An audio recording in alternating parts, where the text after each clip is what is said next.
खुदा की यीशु मसीह के खूबसूरत और बाबरकत नाम में आपको एक मरतबा फिर पादरी सुहेल की तरफ से सलाम। जैसे कि आपने पिछली कुछ ज़बानों का जो है वो चंद अल्फाज जो है इस तनाजुर में देखे हैं कि आप उर्दू को जो है वो बेहतर तौर पर समझ सके, ताकि जो आप ये समझ रहे होते हैं कि हम उर्दू बोल रहे हैं, आप बोल कुछ और रहे होते हैं और समझ कुछ जो है वो और रहे होते हैं। जैसे अब आज हम संस्कृत ज़बान के ऊपर चंद अल्फाज जो है उनके बारे में जो है वो सीखेंगे, और इसको लोग अक्सर हिंदी समझते हैं और जिसको हिंदी समझते होते हैं वो संस्कृत है, और जिसे वैसे लोग उर्दू समझ होते हैं वो हिंदी होता है। इस तरह से करके हमें अबहम जो है वो पैदा होता है। पहला लफ्ज़ है इतिहास, और ये सारे ही लफ्ज़ जो है इनका माना बताने की ज़रूरत है, पर फिर भी थोड़े वक्त में हम कोशिश करेंगे कि आपको चीज़ें जो है बता सकें। इतिहास जो है तारीख को कहते हैं, और फिर इस तरह उत्तम होता है लफ्ज़, और उत्तम जो है सबसे अच्छा जो होता है उसे कहते हैं आचार्य, कहते हैं उस्ताद को,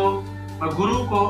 और इस तरह उपाय, अपराध और अपराधी और उत्तर और अत्याचार, ये लफ्ज़ जो हैं ये संस्कृत ज़बान के हैं। इसी तरह से पिता, गुरु, ईश्वर जो है खुदा को जो है वो कहा जाता है, और हिंदू मानते हैं क्योंकि ओम को, और वो समझते हैं कि उसको कहा जाता है। इस तरह से अनाथ, और फिर अनाथ आश्रम, अन्न, अनाज को जो है वो कहते हैं ये।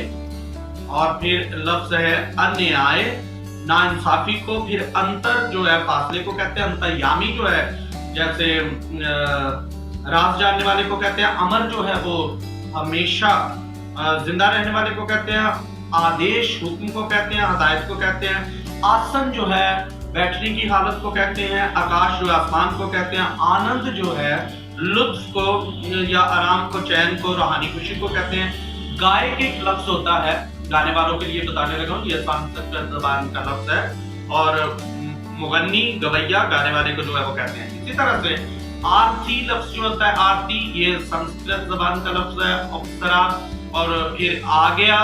अलाप होता है ये भी, क्योंकि बहुत सारे बेटियां बेटे गाते हैं, बहन भाई गाते हैं, बुजुर्ग गाते हैं।